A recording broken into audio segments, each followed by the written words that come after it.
Assalamualaikum warahmatullahi wabarakatuh. Bertemu lagi bersama saya Nurika Putra dari petugas Ben Mayer. Ini kita sekarang berada di kebun melon Pak Miftah lagi. Nah, di sini tanaman udah berumur 35. Kita udah waktunya untuk pruning untuk tanaman melon, untuk mencari bibit buah yang bagus untuk menyisakannya. Di sini bisa kita lihat tanaman melon udah berbuah, bakalan buah itu banyak. Jadi kita untuk mencari buah lebih baik kita cari daun yang ke-8 atau 9, 10, nanti kita sisakan 3. Jadi ini saya potong. Nah, setelah nanti 2-3 hari udah berbentuk 1 jempol, baru kita seleksi mana yang bagus. Nanti kita jadikan 1 atau 2 buah dari 1 batang ini. Insya Allah ini bisa untuk jadikan kita 2 buah.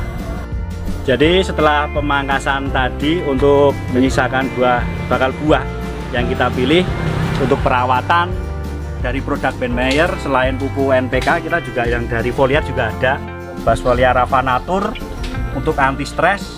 Jadi kan tanaman kadang kena hujan, kena panas kan ada yang ngalum, terus ada yang kayak stres tumbuh hidup enggak, kita pakai Ravanatur. Kita juga punya foliar namanya Basfoliar aktif untuk pencegahan jamur seperti bercak daun, pakai Basfoliar aktif. Serta untuk pembesaran buah kita memakai Fruitka.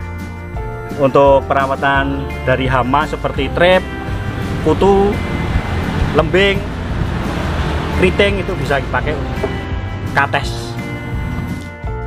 Untuk lalat buahnya bisa pakai Thiomet, terus kutu banci yang di bawah daun itu yang pengisap, trip juga bisa. Untuk jamur sistemik kita memakai jamur lang, jadi udah lengkap. Untuk cara aplikasi produk Ben Mayer ini seperti Basfoliar Ravanatur, kita bisa memakai 30 ml per tangki untuk penyemprotan 2 minggu sekali. Untuk powernya obat jamur kita pakai Basfoliar aktif anti jamur. Kita juga bisa memakai seperti Mancozeb, fungisida yang lain. Kita pakai ini untuk dopingnya. Pemakaian juga 30 ml per 16 liter air. Pemakaian juga 2 minggu sekali, jadi ngirit dan juga aman. Jadi udah lengkap untuk pembesaran, untuk pemanis Ravanatur juga bisa. Demikian tadi pemirsa untuk cara menyisakan buah yang bagus untuk tanaman melon dan cara aplikasi penyemprotan memakai produk Ben Mayer. Semoga sukses selalu untuk para petani dan salam sehat tani wae. Indonesia itu miskin petani muda, Pak. Lanjutkan bergairah di tani. Insya Allah berkah ben orang impor. Matur suwun.